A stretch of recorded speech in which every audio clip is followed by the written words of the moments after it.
what's going on, everybody? Welcome back to another episode of Glorious Nightmares. We've got a fun show. We're going to be talking about 28 years later.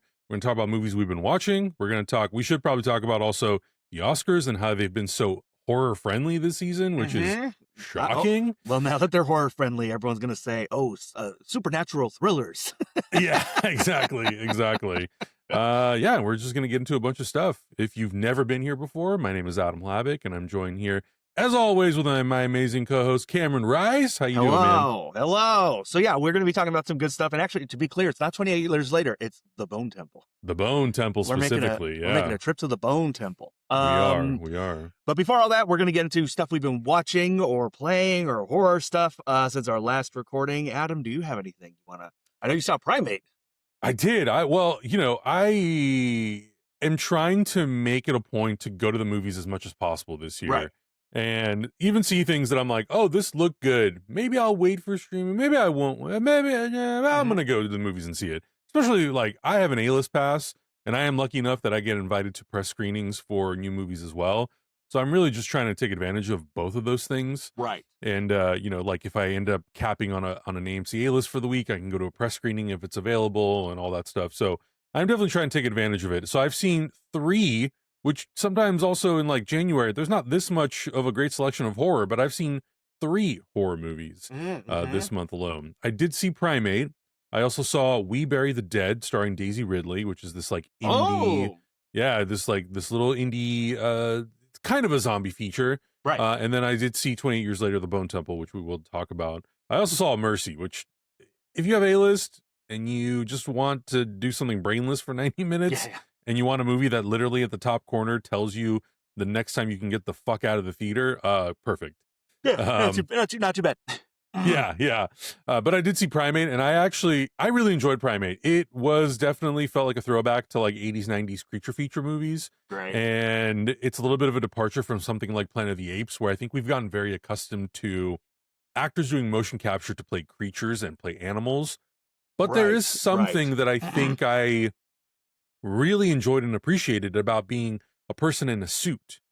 And I have seen people talk about how the person in the suit took something away from the quote unquote magic of the movie. And I actually don't feel that way at all. I think the thing that I really liked about it was the fact that it felt very practical, meaning, it felt very real. Yeah. But I think it was a very smart decision because I think the filmmakers understood that they would not have the budget to deliver a that could really look and feel convincing in CG. And it gets rabies, right? That's the thing. Is like rabies. So the idea is that the chimpanzee gets rabies and all hell ensues. And there's like young teenagers who are staying at this house in Hawaii, and little do they know that slowly one by one they're being picked off, and then they have to. It's this like fight for survival. And so there are these like real interactions with the chimp. And I think that if you don't have the budget, if you don't have this Planet of the Apes budget, it would be very complicated to make it look convincing and good. So I think people would have spent more time on the internet talking about how it didn't look convincing rather than talking about how fun the movie is. Now, does the movie have like complex layering and really these amazing characters or characters who like make very smart decisions? No, not necessarily. But I think that's part of the fun of the movie is that you're kind of just there for the experience to see, well, how are these people going to deal with this creature, this animal? And yeah, I think I just really enjoyed it for the simplicity. I think sometimes it maybe also this is just like internet culture too. Is like we sometimes want everything to be like layered and very depthy and very stylized and blah, blah, blah, blah, blah. But I think there also needs to be some room left on the table for these movies that are a little simpler and they know how to use their budget and they know what they're making and they're very aware and they're just going in and having a fun time. And I had a really good time. Like there's literal face ripping in this film and I thought like all of that stuff was great. I had so much fun with it. So yeah, I really enjoyed it. I just watched the movie. Do you remember the movie Fluke with about the guy who gets resurrected as a dog with Matthew Modine from like 94? I don't know if I've seen Fluke. So there's a scene where, again, it's 94. And what makes this impressive is you're like, well, they really had to do this. Yeah. There's a scene where he's like in an animal testing facility. And so like another dog comes and rescues him. and there's a chimp in the facility, and the chimp rescues a puppy. Oh yeah, And knowing it's real, so they had to right. train this chimp to pick up this puppy, and that puppy did not want to be picked up. But also, us now watching it, knowing what we know about chimps, it's like, get that chimp away from that puppy. Yeah. Right. Oh, yeah. And like, I have a friend who has done a lot of motion capture like training, and he's trained under people who have worked on those apes movies.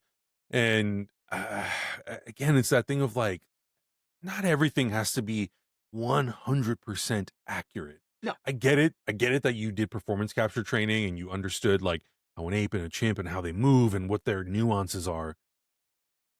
It's not the kind of movie. It's not Planet of the Apes. Like, I'm No. not asking for that level. Like, I'm not there for that. I'm not there to be wowed by the performance necessarily. Like, I want it to be emotional and I want to be scared, and I felt those things.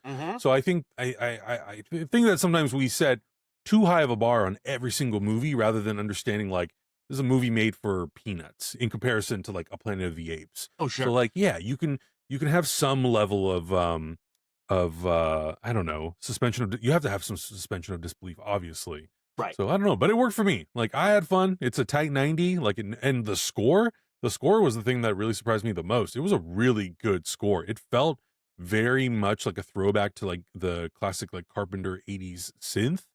I don't know, like the movie really worked for me, so I really enjoyed it. It was good. No, I gotta check that one out for sure. If it's still in theaters, I feel like even with it being January, stuff is getting pushed out pretty quickly, because there was 2 or 3 movies that came out this weekend that I'm like, oh, maybe not. Well, maybe no, I'm not gonna count No Mercy as a movie. I was like, maybe, but yeah. And or then I just saw Mercy. No Mercy was the Michael B. Jordan one, I think. Oh, Just Mercy, yeah. It's or Own Mercy. Yes, yeah.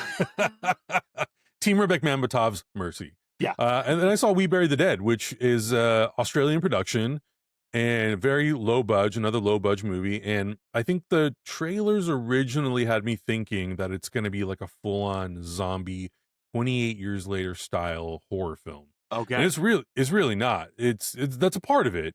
But the other big part of it is Daisy Ridley plays this character who ends up volunteering to go into Tasmania to volunteer to, or sorry, not Tasmania, Tanzania. I think it's Tanzania. To basically go in. So what ends up happening, do you care about spoilers? Spoiler warning for the audience. Spoiler warning for the audience. But basically the idea is that United States accidentally deploys this like nuclear bomb off of the coast. And I know, I'm already like, oh, boof. And so what ends up happening is that instead of it killing everyone and them reanimating as the dead, it like it changes sort of like the chemistry in their brain in a lot of ways. And it like re-scrambles their brain, but they end up coming back to life eventually. So that's where the zombie element of the movie comes from. So it's not like they get a virus necessarily. Yeah. It's like if Judgment Day happened and everyone who didn't like burn to death like rose up from the ashes and was like, I'm now a zombie. So I thought it was like, okay, that's a fun, unique take. That's different. And so the idea is that people can volunteer to go to this island to basically help them basically pick up all the bodies of the dead and bury them or burn them and get rid of them, more or less. So society can try to move on and we can try to repopulate and all that stuff.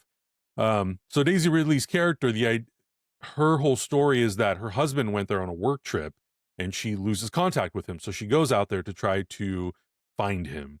And it's really like her journey of meeting other characters and her interactions with these other characters and whether or not she makes it to her destination and whether or not she finds her husband living, not living, what kind of a state he's in. And her finding out some things along the way. Yeah. And you finding out things about their relationship all along the way that, it just gives you a little bit more context into their life. So it is more of a drama in that sense, like a drama thriller. There's a couple, there are a couple things in the movie that I was like, I don't know, I don't think the movie really needed this. I think we could have left this on the chopping block. I understand what you're trying to do character-wise and what you're trying to do when it comes to portraying loneliness and sorrow and grief, but I don't know if that's the direction I would have necessarily gone in. Brendan Thwaites is her co-star who was in Titans. He played Dick Grayson Robin. He's really great in the movie, and he gets to just like be an Aussie because he's Australian. So he just gets to like play. I love when actors just get to play with their normal accents. Daisy Ridley's doing an American accent, which I think is fine. But she's good. She is really good. I think she obviously, carries the movie emotionally. And I think she has a really great performance, despite there being elements of the movie that don't totally work for me. And I mean, I think it's out of theaters now, but I think if it's on streaming, whether it's Shudder or Prime or whatever, and you put it on, I think most people would walk out of that or finish that movie going, you know what, this was like a really good character piece. And it's a little bit less about the horror and the zombie element of it and her constantly having to run away from stuff, which that does happen.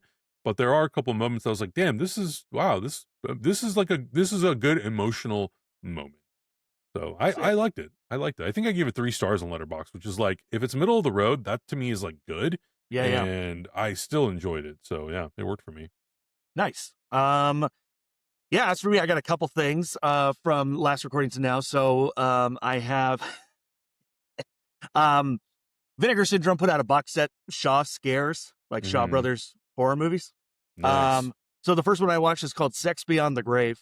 And it is it kind of reminds me of, remember like in the early 2000s, the Asian Extreme label that was on like Old Boy and some BK movies and stuff like that. The first half of this felt a little bit like that, where there is sort of, it's very interesting in that, like, there's a brutal rape scene that pretty much opens the movie and thus creates the curse. The ghost is wanting revenge on what happened to her. And then also the acting is very cartoony, and there's a boy who goes flying, who's clearly a puppet, flying around the house and into a well. It feels it's something out of House. The cat movie House. Very, very strange, but now I own it. It got remastered. I own it now. Hell yeah. As one does, naturally. So there's 2 more in the box set I got to go through, but glad I got to watch this one. That was from 1984. And then because I was in a mood, I then watched Shout Factory lately has been putting out a bunch of great Hong Kong movies. They've been calling it the Hong Kong Collection. Yeah. So stuff like a lot of the John Woo movies and things like that. But they also put out the a Chinese ghost story trilogy.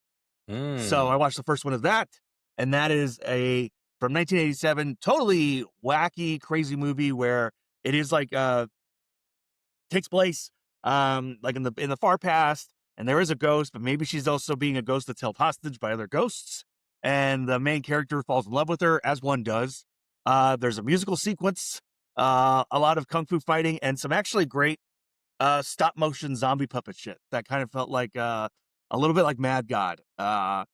Really dug A Chinese Ghost Story. I had a good time with that one. Nice. Yeah, my favorite thing about doing the show with you is that you will bring up something so obscure that I'm like, what the hell is this?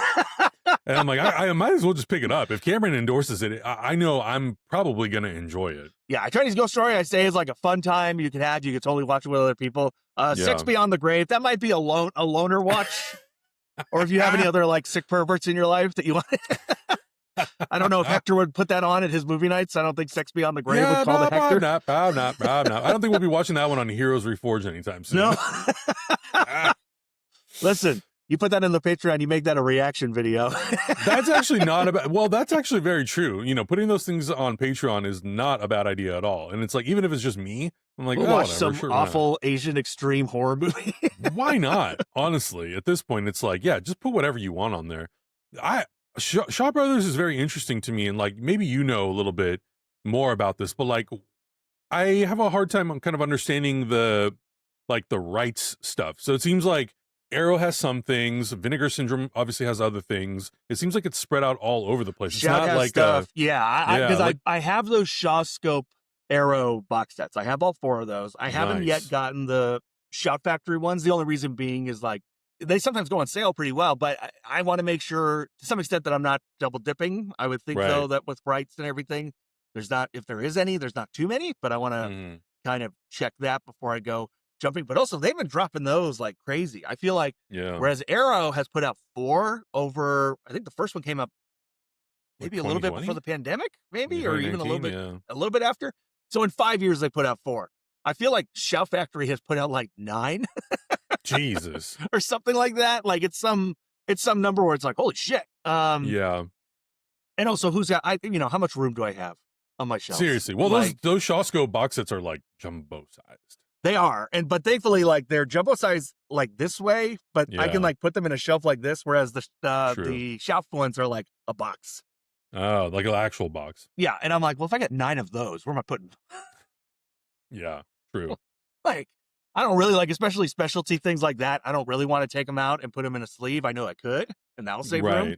I don't want to do that though, but I'm like, maybe because you end up paying so much money for the packaging too. Like, it's part of the whole experience. So to like get rid of it, I'm like, yeah, if you're buying a $3 Blu-ray off the lot somewhere, you know, at Walmart, then sure, put it in a sleeve. But to spend $80 to $150 on a box set, I'm like, you're a little obligated to keep that box set. No, I don't disagree. But yeah, so Shaw Scope stuff. So Shaw Scares, I got 2 more to go through, which I'm excited about. Matinee, more of like fun, not so much horror, I guess, but a kid's adventure with some with some elements of 50s horror, but the Joe Dante movie with John Goodman, Matinee, which is kind of playing off of a little bit playing with the Orson Welles War of the Worlds meets William Castle's schlocky, how to make a horror movie fun stuff. John Goodman's great in it. Nice. 1993, a really kind of fun movie. Again, that's another shout one. They did a remaster on it. The movie that John Goodman is promoting is Mant, part man, part it. And the scenes that they filmed for Mant are fantastic. It's a really, really great movie, especially if you love that sort of like, Amblin didn't make this, but it feels like a 90s Amblin movie, considering like Joe Dante is coming off of doing the 2 Gremlins movies and Inner Space and stuff like that. Yeah, cool. But I love Joe Dante, so it's always great to watch a Joe Dante movie, especially with Shout remastering these ones. But Matinee, high recommend. And then finally, I returned to Silent Hill. I did it. I returned. Oh, you made it to Silent Hill. Holy shit. So correct me if I'm wrong, but the director who made this made the first one? Made the first movie, Christoph Gans. Yeah, he made the first film. And the first film, I think, I like the first film, but the first film I think is a perfect example of like, that first hour plus is pretty banging. Like, it's really awesome.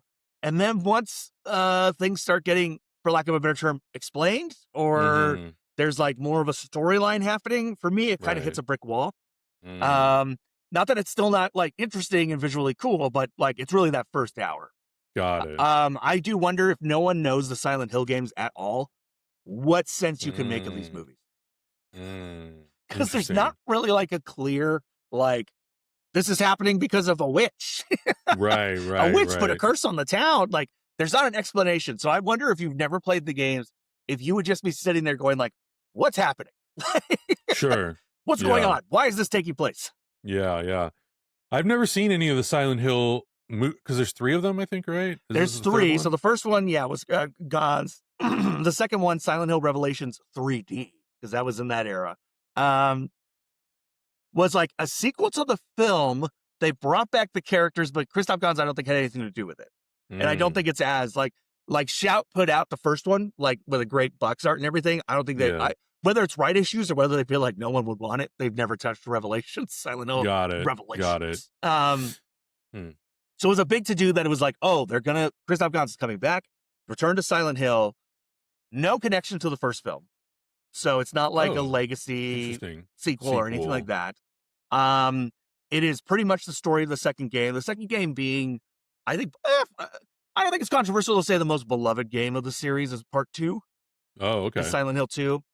There's a reason why Bloober Team just did the remaster this year, and they went to Silent Hill 2 instead of 1. Interesting. Silent Hill 2 is kind of beloved and everything. So it's basically doing Silent Hill 2. And this is if this feels like a movie, and I mean this as a compliment, that feels like it was plucked right out of 2007. Oh, okay. Like the way it is shot, I like really enjoyed myself. It felt like a nostalgia trip for a new movie. Yeah. And whether that is because, Gans is an older director at this point who's like, well, I'm going to shoot how I shoot. That it took itself seriously enough. Like, it never winked at the camera. It never did anything like that. It never tried to have like weird humor or anything like that. But it also was clearly not an A24 movie. Yeah. Yeah. Like, it feels like something that would not be bad in like next to, the original Silent Hill, and then maybe like Darkness Falls, and Butterfly Effect. Oh, interesting. Yeah, wow. The only thing it was lacking was like a banger soundtrack. I just needed some 2007 era tunes. Yeah, like that's and if anything, that's like the one thing you're kind of hoping for a movie like that. I also don't know the games. I probably have played it here and there, maybe like if a friend owned the game. I never played them myself though. But I was well, first of all, I think the rollout is also very interesting because it had little to no advertising, I feel like. Like I didn't see anything anywhere. Well, I don't feel like it's a major studio that's on this one. And then I was like, okay. Well, I wonder. And then when I looked, I was like, well, there wasn't really a major one on the first one either. Right. Yeah, like I think I maybe caught a couple things on Instagram, and I knew that the movie was coming out. I had no idea it was coming out this month and this weekend, so that was a little bit of a surprise to me. But I think I might check it out. But I'm also trying to prioritize like the Oscar movies that have been nominated for Best Picture. I hear you. I will say so hour 45. Yeah, love that. Love an hour 45. And honestly, the only reason I knew this was coming really was Andy, because Andy's a big Silent Hill guy. Yeah, and so he was excited for this. So I told him, I said, like, hey man, when it's coming, get me a ticket for the A-list. And so we went. The three of us went. I think Andy and Janelle, both being like fans of Silent Hill, were a little bit more like, oh, there were some changes. They're like, not that we thought it'd be 1-to-1, but some of the changes were weird. And I was like, yeah, yeah, as it is. Well, and yeah, the video game adaptation thing, I know it's like an endless conversation. You know, those things are like so up and down. The one that has me really sort of excited, that's coming out at the, I guess, Q3 of this year, is the Resident Evil movie that Zach Crager's doing. Yep. So I am wondering, like, is someone like Zach Crager gonna will he be one of those people who can kind of crack the code on how to make the movie good? Because he does seem like the gamer type. He does seem like someone, and I haven't seen any interviews with him talk about it, but like, why would Zach Crager want to make a Resident Evil remake and go through the trouble of, like, you know, dealing with trying to satisfy that audience if he didn't feel like he can make something? But then again, like, what other creator hasn't tried to do that with video game? Maybe there are some who are like, oh, it's a paycheck, but I feel like a lot of the people who want to make a thing that's based on something, to some regard, they are a fan of that thing. So I don't know. We'll see how that turns out. I'd be interested to see what you think. Like I said, like, I'm not claiming it's a great movie or anything, but I had a decent time with it. And like, I was like, we need more movies like this. I want to bring back this era of like, like these and that's the thing too, is like, it's not a major studio. And so some of the effects in the trailers, I was like, oh, I don't know. And I will say there are some moments that are very green screen, but for the most part, it looked pretty good. Yeah. What was the movie that David Sandberg just did that came out recently? Oh, that was also based on a video game. Until Dawn. Until Dawn. I didn't see that, but did you get a chance to see that one? I did not enjoy that one. Okay. And I wanted to, and I think there's some cool moments, but I overall did not. That one felt overplotted. Oh, really? Okay. So it was like just trying to do too much. Yes. Yep. And it's crazy because that also had like a really small budget. It's a Sony Screen Gems release, but like it only had a budget of 15 million. And I think it didn't even make that back. It looks like it did. It did? Okay. Yeah, it looks like it made 54 domestically. Okay. So on that one. It made some money. Yeah. Oh no, sorry. No, you might be right. Well, okay, so worldwide it made 50 million. 20 million domestically, international 30. After they pay all their fees, their distribution, who knows what it made? Maybe it made nothing. Yeah. And I, that's one where I love that game. And I was not thinking, oh, well, you got to do it 1-to-1, just do the game. I'm like, no, and I realized they were doing something different. Those weren't, to be clear, those were not the issues I had. Mm-hmm. Yeah. Maybe I'll check it out at some point. But 28 years later, The Bone Temple. The Bone Temple. My God. So went into this, obviously, having loved the first film in the 28 years later. Yeah. Being pleasantly surprised. Not that I thought I wouldn't like it, but what it ended up becoming as a movie. We talked about it before. You can watch that video. So I was very excited to see this one coming out so quickly. And the poster image being so striking. Loving that character of Dr. Kelson. And excited to see, by all accounts, Nia DaCosta has been doing interviews saying, like, this is the movie where she felt like she saw it clearly in her head and got to make it. Yeah. Like, it feels like Danny Boyle more or less was like, okay, do your thing. And I think she delivered. I think this movie is fantastic. And the thing that I love is we didn't even really talk about the movie too much, I don't think, off camera. So I've been like, oh yeah, really looking forward to talking about it and seeing what you thought about it. Yeah, man, I'll say it. I was genuinely kind of blown away by it, and I didn't know. So I liked Nia DaCosta's Candyman. I thought it was a pretty good movie. I didn't love it like some other people did. I definitely did not dislike it like a lot of other people did as well. The Marvels, you know, it's kind of a crapshoot when you go in, when you take a director, like an indie director like that, and you put him into this big machine. You don't know what's going to come out of it. You're either going to get a Black Panther or you're going to get a Marvels. And not that I thought Marvels was a bad movie. It just, you know, it was fine. It was like a very middle of the road, you know, like a very 3-star experience. It was fine. It was. I thought the actors were good and they're fun to watch, but like I did not have that experience like I had with Black Panther, where I walked out and I was like, God damn, Ryan Coogler, this guy knows what he's doing. This is like a filmmaker. And it felt almost unfair to then judge my expectations of what I thought this movie was going to be based on the Marvels, because Chloe Zhao is another director who can like go and make Nomadland and then makes Eternals, which I don't think is actually as bad as everyone says it is, but then goes and makes Hamnet, which, to be fair, I have not seen it yet. You didn't see Eternals? No. Oh, really? There's a number of there's a number post Endgame. There's a number of Marvel things I have not gotten to. Not like not hating. Fair. It's just more like, truthfully, like I said, like if I have some downtime, I'm gonna watch, you know, Sex Beyond the Grave. Dude, and I don't blame you. I mean, like I think it's very accurate that Marvel Studios, their projects, whether it's TV shows or movies, became homework. And I don't think that the audience wants homework. I think, you know, there's a lot of stuff in Marvel with like the mandates and the pandemic and all that stuff. But going back to the movie, you know, so I didn't want to unfairly prejudge the movie just based on her last project, which I think it was the Marvels. But well, then she had a Prime movie that came out. Oh, you're right, with Tessa Thompson. And that got really good praise, and I still have not seen it yet. So that started to slowly change my perspective and my idea of what 28 Years Later Bone Temple could be. And I got to see an early press screening, but I did see it maybe like 3-4 days after everyone else had got a chance to see it. So I was like, okay, the word on the street is that it's good. Good, thank God. Then I go into the theater, and first of all, the relationship with Dr. Kelson and Samson, I was like, wow, we were really elevating this. We're taking this to another level. I think that's one of the, I mean, with the movie with so many great things, I think that was kind of the biggest, like, what I've really enjoyed about these two movies is not knowing where they're going to go or what's going to happen. Like, you know, you can have preconceived notions because of what 28 Days Later was, but there's a degree of kind of going like, okay, where's this going to go? So the relationship between Kelson and Samson, I was, not expecting, and I really, really loved it.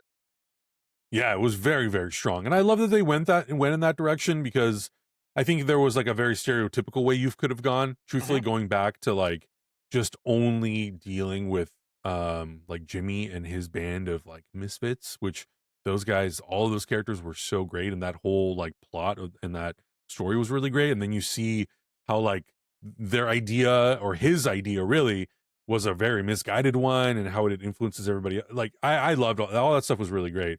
And so it's like the emotional elements of the movie really surprised me. And then Ray Fiennes, what the fuck, man? Like, oh yeah, I mean, he's already one of the best actors working today, obviously, but god damn, what a performance, what a sequence when Jimmy and his and the Jimmy gang meets that character, willing to drop trowel with Samson. Holy shit, man! I literally, like, without exaggerating, I literally leaned in and I had such a smile on my face, and I was like, I appreciate this movie going to in this direction so much. Yeah, and I loved it. I loved every minute of it. I was never, at no point at all was I like, all right, I don't know if we needed to go in this direction. Everything worked for me, to the gruesomeness, the violence. You know, it like really makes you understand all of these characters. There's a sequence of the de-shirting, is what we'll call it. Jesus, that is dude. Brutal. It is a brutal sequence. Yeah. And it's very funny that this movie will have a very brutal sequence like that, and then an Iron Maiden sequence. Absolutely. Yeah. And they both feel like they are in the same movie. They work. Yeah. Yeah. No, you're totally right. And it's shirt ripping, it's Iron Maiden, and it's this like very emotional, dramatic, very like loving, tender relationship between Kelson and Samson that I was like, what the fuck?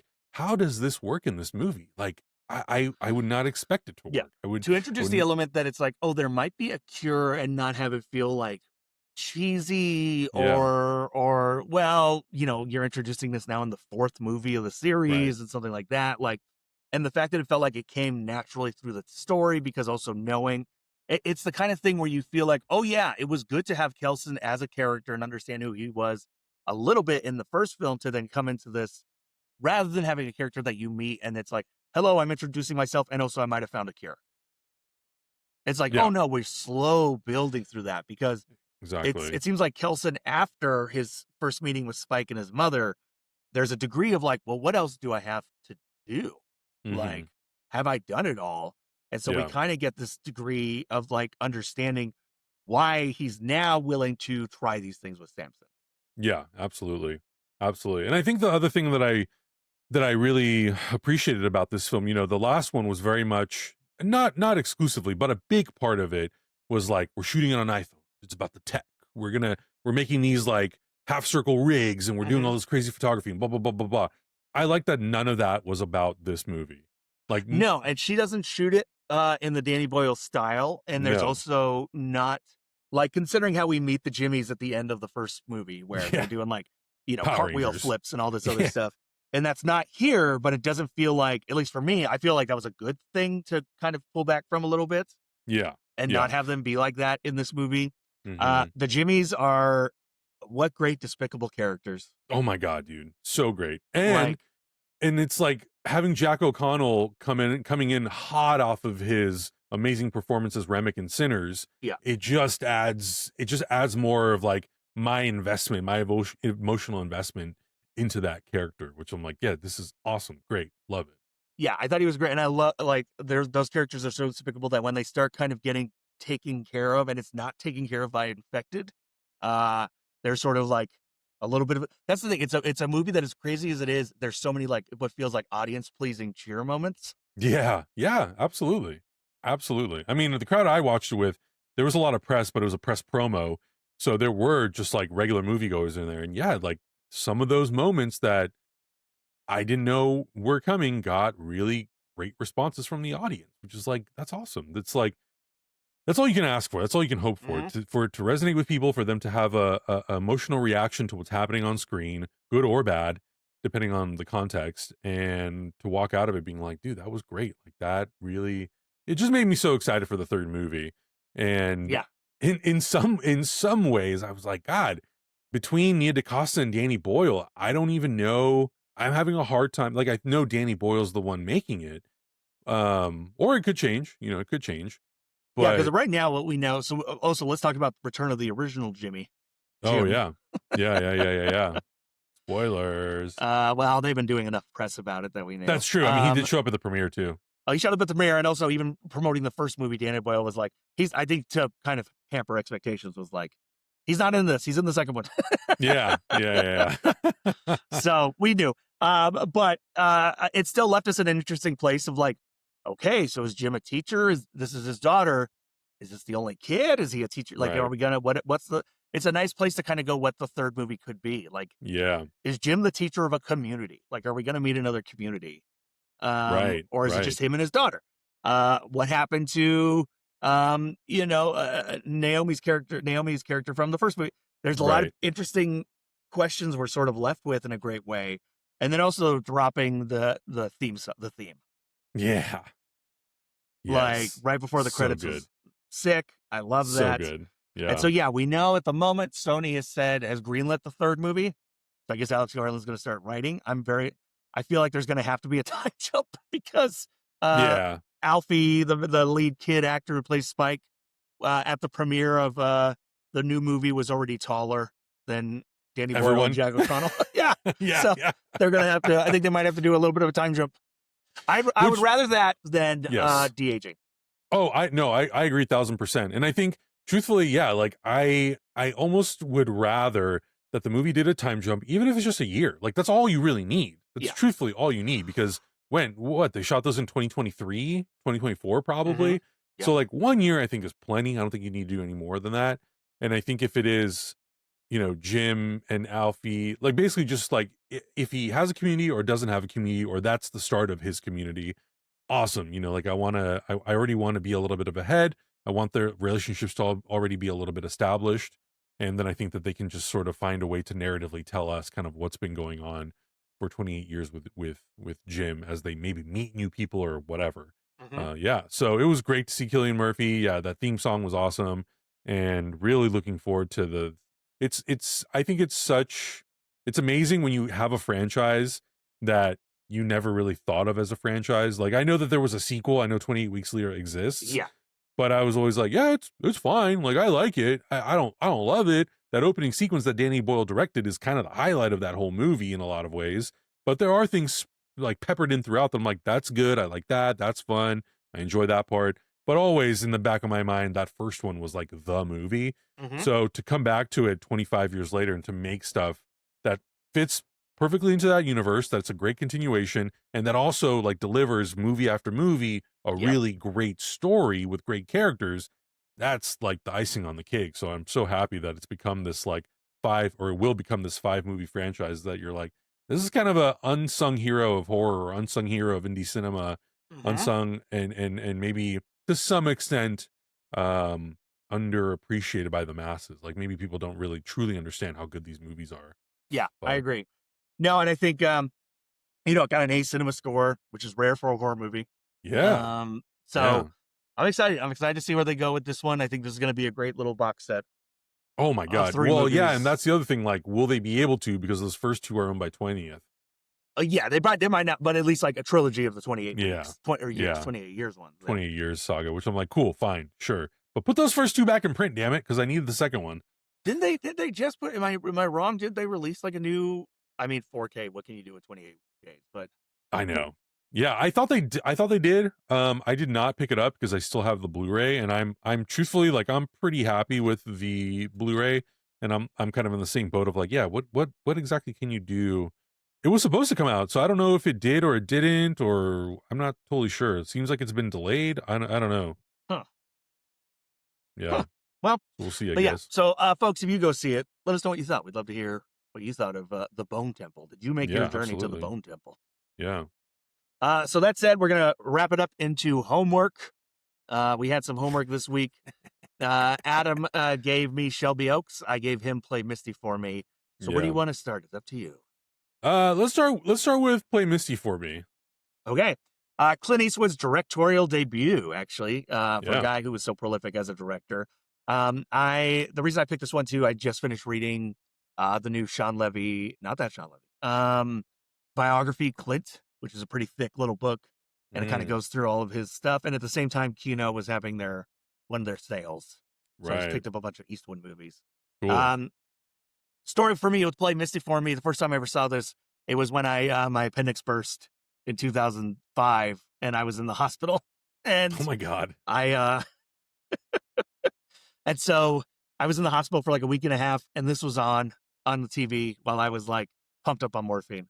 So what a great watch. What a great time.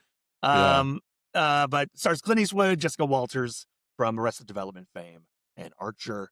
Clint Eastwood plays a radio disc jockey who lives in San Francisco for a jazz. I don't even know if the radio station is jazz or that's what his time is. If he plays that's a good question. I don't know. It's very much a directorial debut because Clint Eastwood was like, I love jazz and I love San Francisco, so we're gonna just put them together. We're just gonna stay right there. And he has a fan in Jessica Walters, and she says, "Play Misty for Me." It's the song she loves. They hook up, and he's like, "We're not taking this serious, right?" She's like, "Yeah, we're not taking this serious." Then she shows up at his house.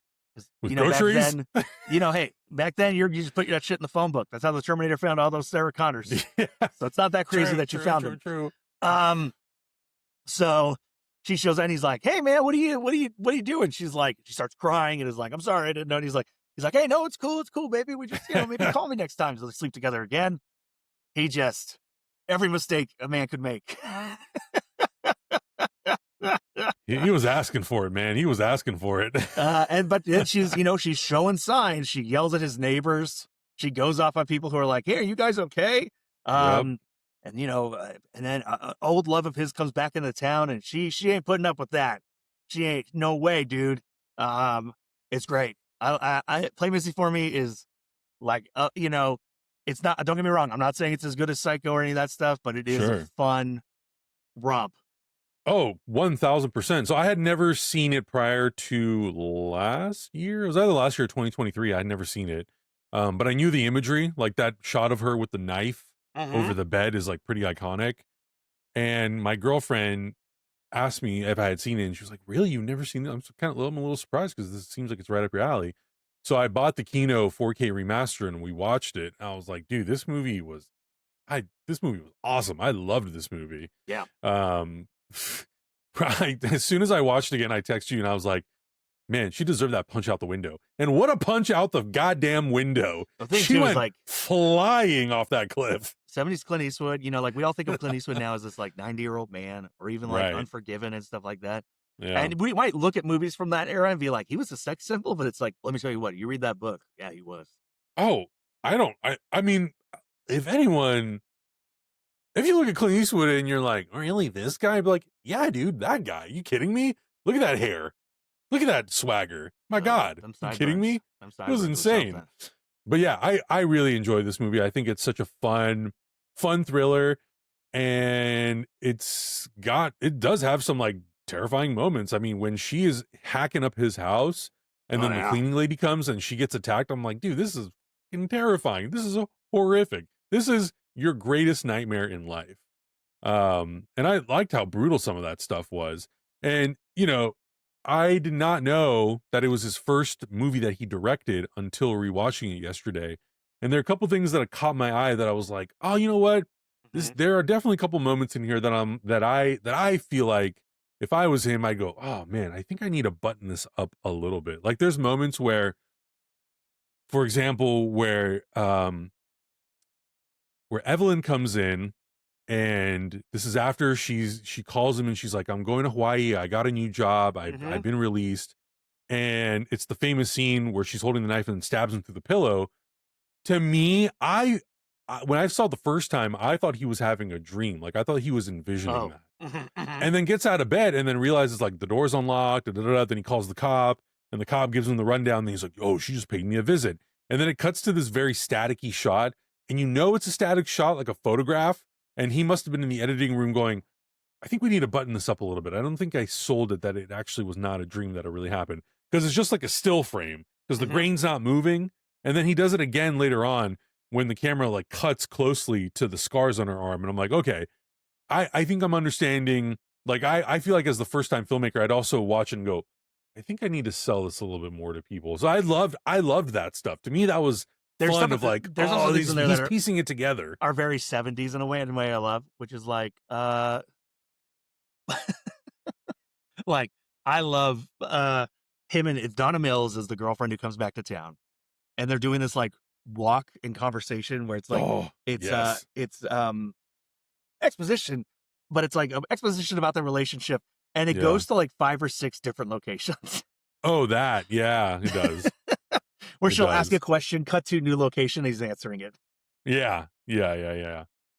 I really enjoy that. It was a really, really fun time. What was that music festival that they went to? It seems like they literally just went into the middle of this music fest and just shot it for real. Filmed the rodeo moment where it's like, there's a rodeo in town, quick, this will give us production value.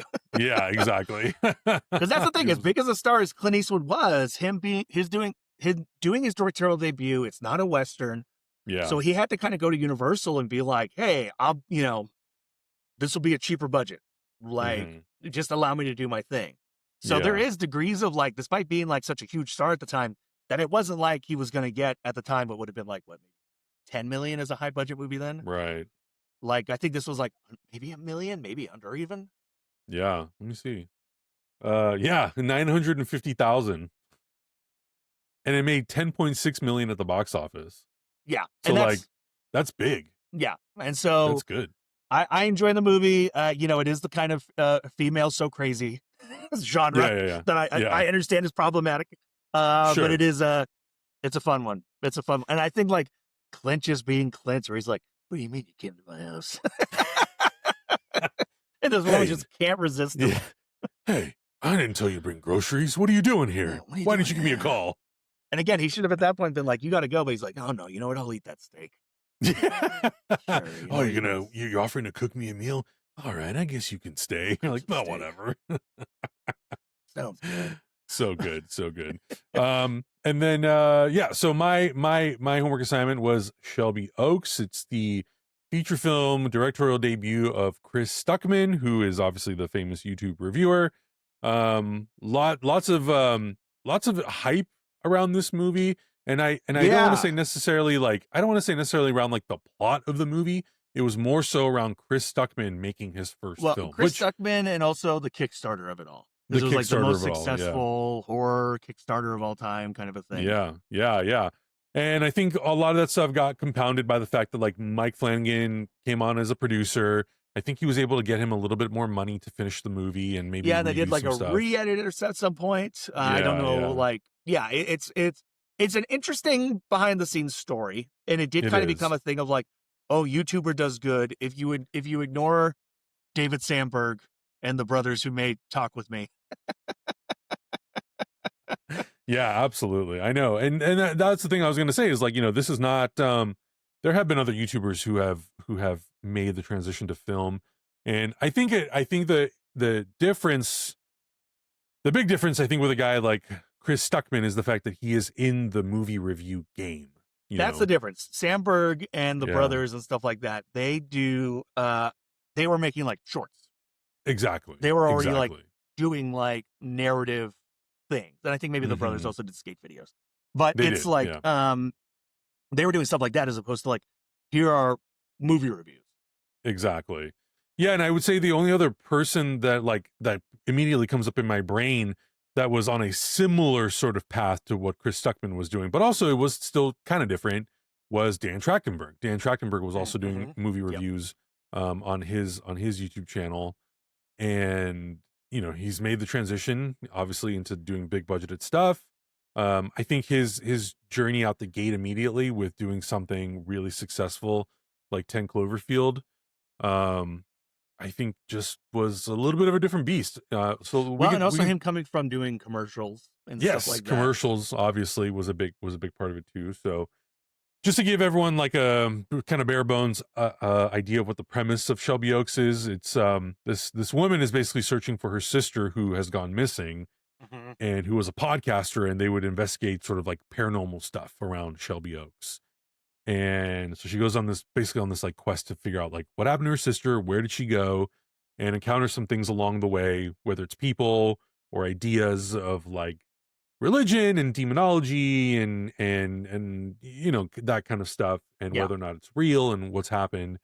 And it was I don't want to say it was an interesting watch because that makes it sound like I'm sugarcoating how I feel about the movie, but I think that there were some interesting ideas in the movie, but I also think that there's a lot of stuff in the movie that feels like it is stuff that we've seen at this point multiple times, even in like recent horror stuff. So it feels very familiar, and I don't know if it necessarily has anything too original to offer, even it being down to like the sister was a YouTuber. They were like YouTube podcaster types who were investigating the paranormal. That also feels like, I think we've we've mined that trend to some extent. Like, I don't know if it's as novel anymore to do like YouTube podcasters who go on. I mean, even like Halloween did it, where they had like podcasters investigating Michael Myers and Laurie Strode.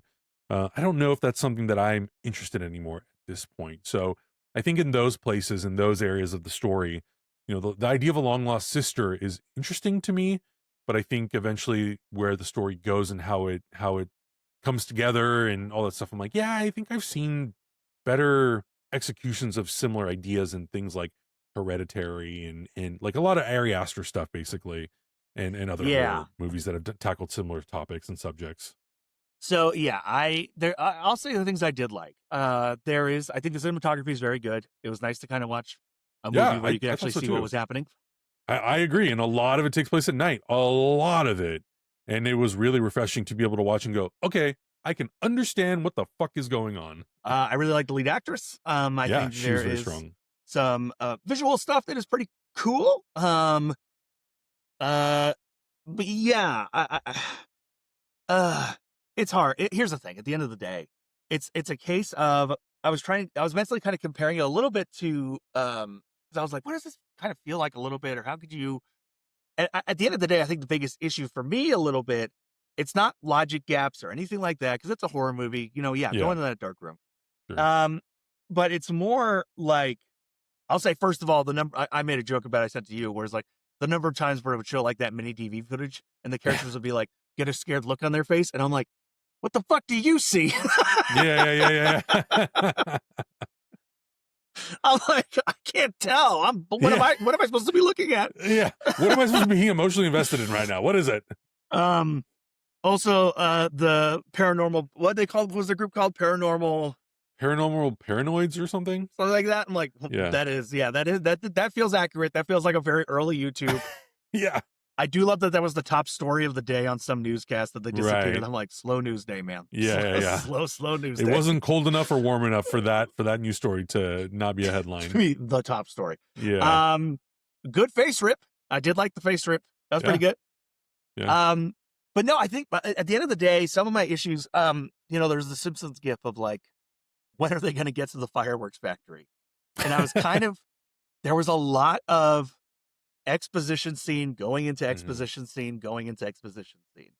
Yeah. So we have the opening where we're meeting all the characters, and then we have, which I'll give credit, a pretty good boom into an opening title card.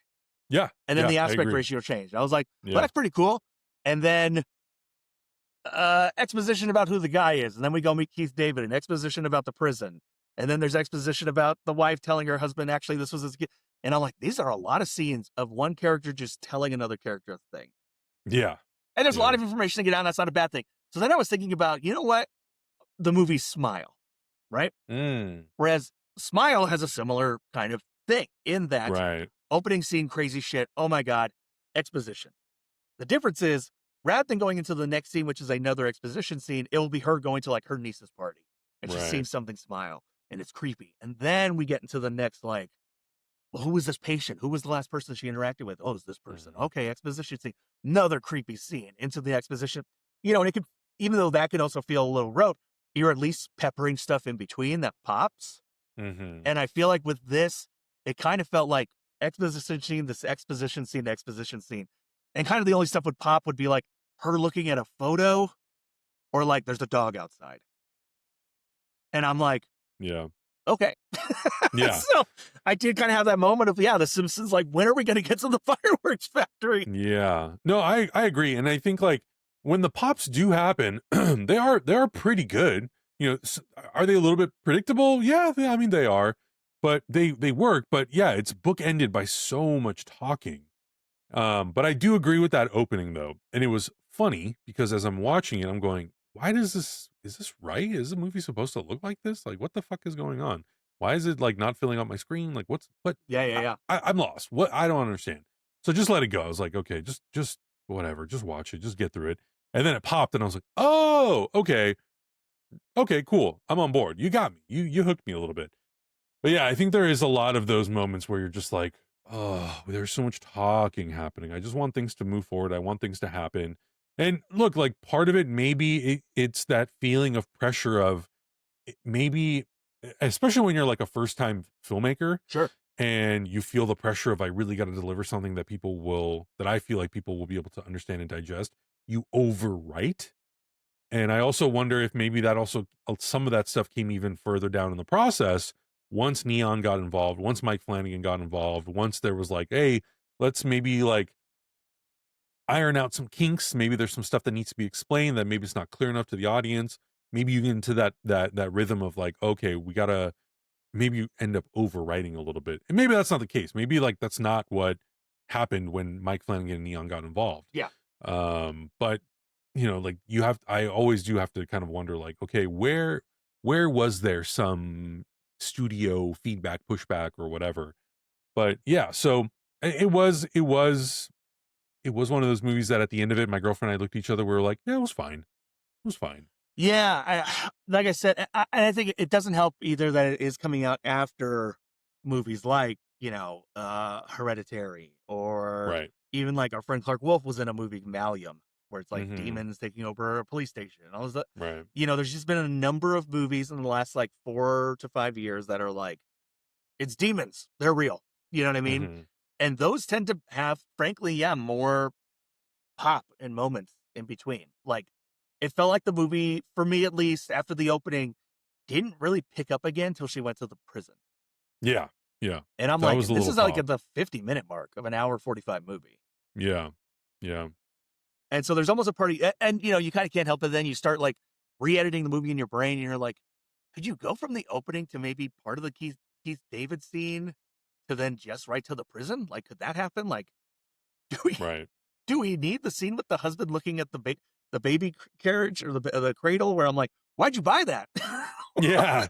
And Yeah, why are you like, keeping it? in that hour 45 or hour 50 movie, is there like a 80-minute version that you're like, oh, this I think maybe would have like popped better, or maybe not 80 minutes, but like something that is a little bit more like trimmed down, slimmed down, where we kind of get to the point a little bit quicker, and there's these pops that happen sooner, and you get to like the stuff with the dog and all that stuff. And you Yeah, kind of like can't maybe help there is either something. comparing it to, like, truly the biggest comparison, and not just because of neon of it all, but is Long Legs. Yeah. Yeah. And that's very recent. That's very recent. It's a year ago. That's And Long Legs had those moments of, and granted, different budgets, Sure. all that stuff. But like Long Legs had like those shocking moments, like in between like the expositions. It also had like Nicolas Cage. You know what I mean? Like there was like these elements where there's nothing wrong with doing a story where you're like, well, I've seen this a bunch of times, but that's where you kind of want it to be like you look at the slasher genre of the 80s. There was like 800 slasher movies. We love a lot of them.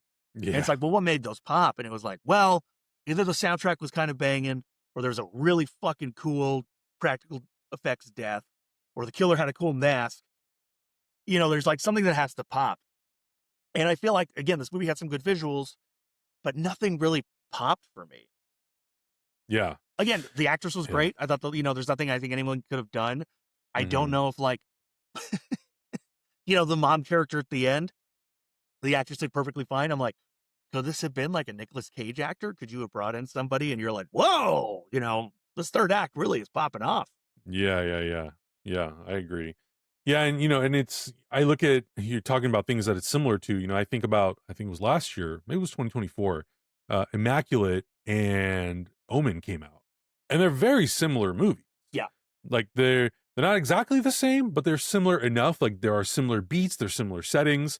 And both of those, even though they have those similarities, in my opinion, they both pop really well. And they were two movies that I really enjoyed in 2024.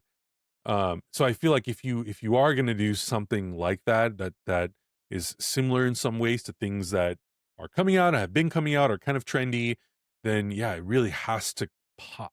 Otherwise, you should go in a completely different direction, do something different. Which is also, sometimes unfair, because the idea that you have is the idea you have, and to change it, you're completely changing the thing that you want to do. So that's also really hard. But then you need to elevate it, and it's really got to be able to pop. So yeah, it's tough. And I think it's also tough because in a lot of ways, people like Chris Stuckman, or, maybe not Dan Trachtenberg anymore, but at a certain point, you kind of feel like they are in some ways colleagues of yours. You're kind of cut from the same cloth.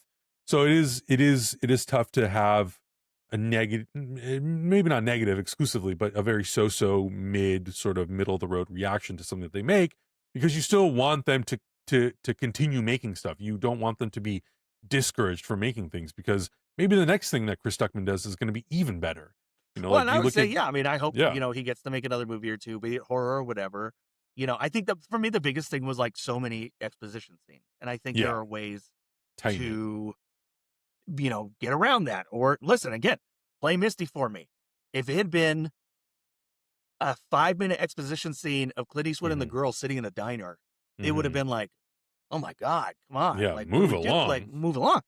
but it's the simplicity of just having those characters go to 5 different locations and be like, what about the blonde? Cut to the beach. What blonde? Yeah.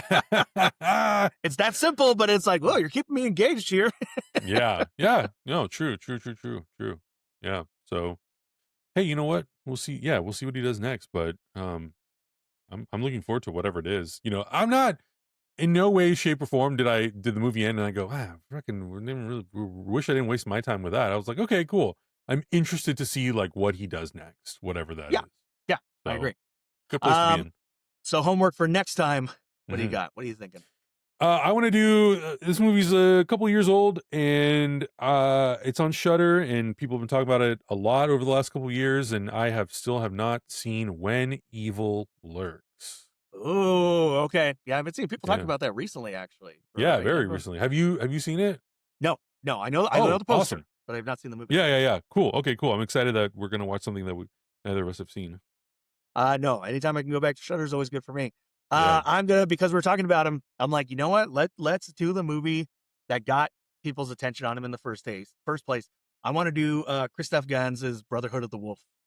Oh, sick. Okay, I haven't seen that either. It's what got him. I don't know if it's what got him Silent Hill, but it's what got him a lot of notice. Shout Factory just put out the 4K, which I did pick up. Oh, yeah. I did just see that. Yeah, on Shout Factory. Cool. Mark Dacascos, Monica Bellucci. Shit, good cast. So I was like, you know what? I don't know. Maybe we'll watch it and be like, but I've actually never seen it. I bought the 4K because I'm an idiot and I just feel like shelf space is unlimited in my brain. So I'll just buy Cameron, you're not an idiot. You're a physical media collector. We blind buy so much shit. Are you kidding me? I got 2 more movies in the Shaw Scares box set that might also be weird and offensive. Yeah, it is what it is. But let's wrap it up. Also, we mentioned it earlier. Oscars Go Horror. Oh, right. Yeah, almost totally forgot about that. Yeah, Sinners coming in. That's gotta be the wrap up. Yeah, Sinners coming in with the most nominations of any film ever in Oscar history, which like that. I shouldn't say it surprises me, but in some ways it does, just because it is a supernatural horror, sort of like folklore type of a movie. It's just not the type of movie that the Oscars normally go for. Amy Madigan getting nominated for Weapons. I think Weapons also got a couple of technical awards. I was hoping for with the 10, I was hoping maybe Weapons, because Weapons was such a talked about movie. I was kind of hoping maybe it would get Best Picture or Screenplay, but yeah, and I think we can talk about, I think for everyone across the board, the one that kind of skirted into Best Picture that people were like, yeah. I'm like, skirted. Oh, yeah. I liked F1. I went and I saw it in IMAX and it was like, I had such a fun time watching that movie, but there isn't necessarily a part of that movie that screams to me like, oh, a Best Picture nomination. I would have, if they said Weapons, I would have been like, yeah, sure.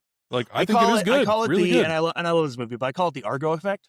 Whereas like in the 90s, we used to get like a lot of great thrillers, and outside of The Fugitive, which did get nominated for Best Picture, it was very rare for like a good meat and potatoes, camera, come on, figure it out.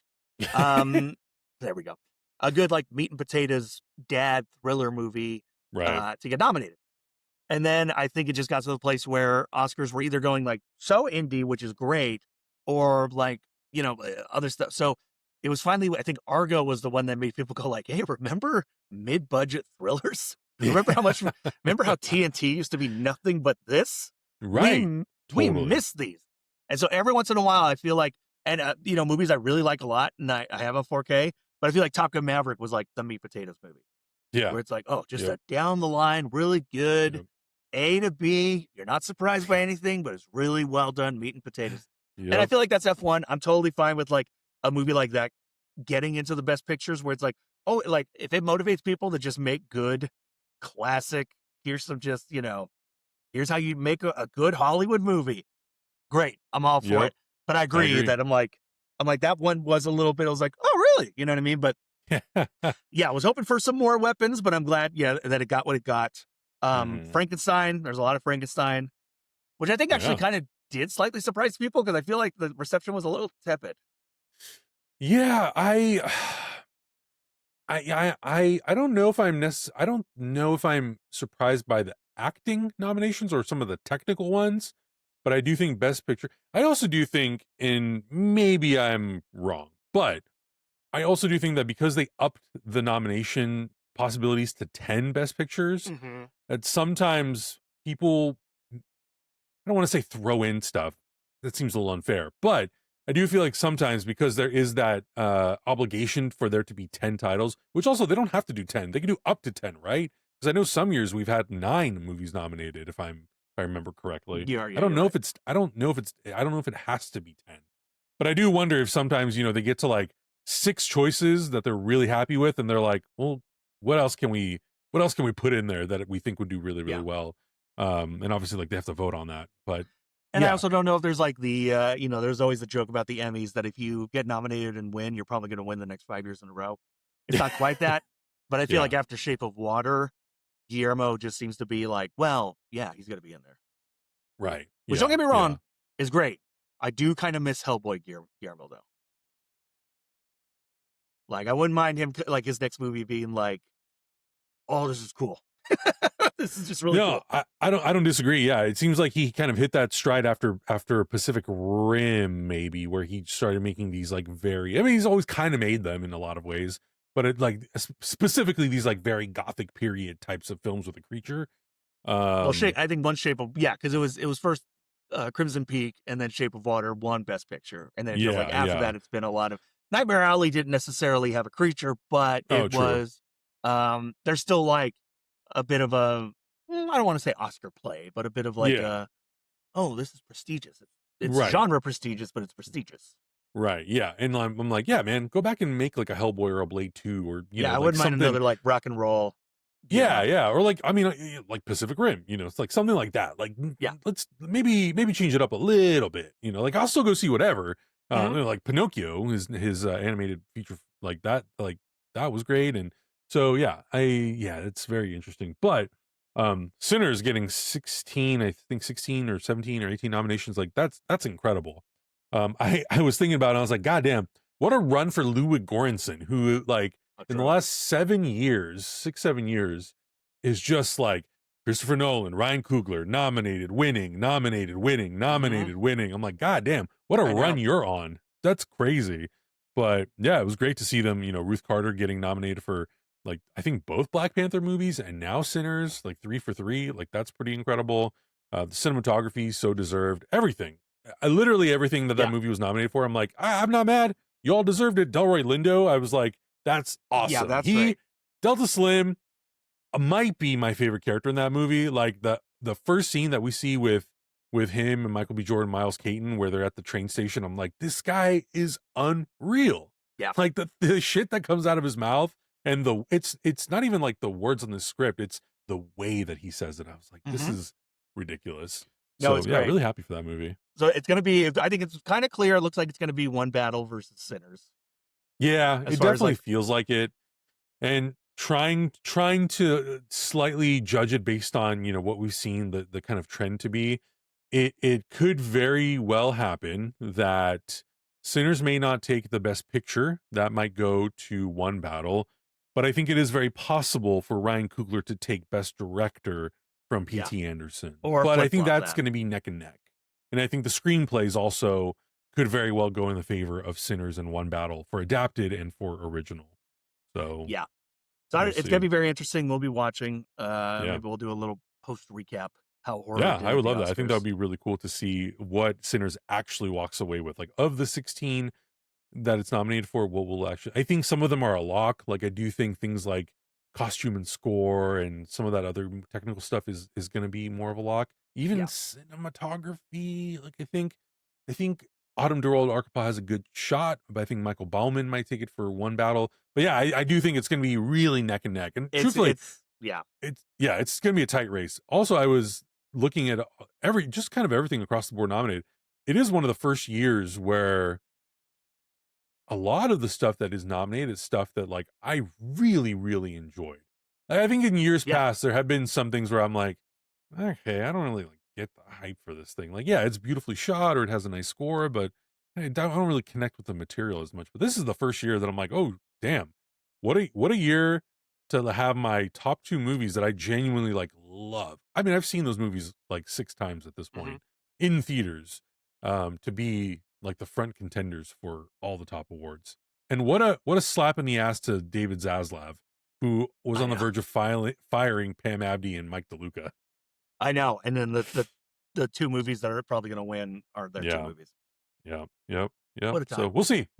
We've got like a month and some change before the Oscars. They're so late now in the year. March. That's like so long from now. I know. Like, that's been that way for a couple of years now, though, right? Yeah, it has been. I'm like, put it back in February or late January. I don't know what to tell you. I know, back in the day when we were young. I know. My God. I did not sleep well last night. Everyone was having panic attacks. That's how you know. Sometimes. That's how you know it's time. It's time to wrap it up. But guys, so we're gonna watch Brotherhood of the Wolf and When Evil Lurks. So check those out. We'll talk about them next week. We'll get into some more stuff. There's more movies coming out. I cannot wait to go see Send Help, Sam Raimi's new movie. That's coming out next Friday week as well. So that'll probably be our main review. Yeah, hell yeah. And I'm gonna go check it out. I'm gonna see it on Thursday at an early, or I think it's Wednesday, early press promo screening, and then I am gonna go see it in 3D as well. Because Sam Raimi, despite what people say about Doctor Strange, I thought the 3D in that movie was great. I loved the camera work. I loved the stuff that, like, the Sam Raimi-nisms of it all. I loved. So I'm really looking forward to seeing what he does with this movie. So that'll be a fun one to talk about. Hell yeah, I'm excited about that one. Well, folks, did you see these movies? Let us know what you thought. And thank you so much for watching another episode of Glorious Nightmares. We'll see you soon.